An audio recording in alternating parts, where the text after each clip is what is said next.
Hi everyone, today I have this 6-pack of drywall tools to share with you guys. We're going a bit DIY here in our home and we're remodeling some stuff, and especially we're going to be taking out the popcorn ceiling, so we definitely needed something to help us scrape it off. And oh my god, you guys, I am so impressed of how durable these tools are. I just absolutely love it, from the handle and the grip you get from this and the different sizes that it comes with. You guys, I want to show you every single last one.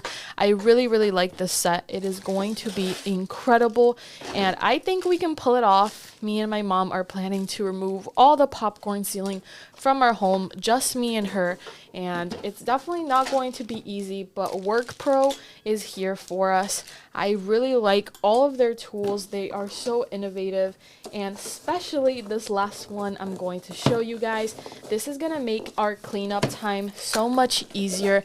It is actually a pan, take a look at that, to catch all the popcorn ceiling or to place anything you need to put in the wall. And I think these are amazing products, whether you work in construction, whether you're taking up a DIY like us. They are really durable, great tools that I think anyone should invest in. Whether you are first-time learners like us or you're a professional, these are incredible. You guys go check them out. I definitely recommend it.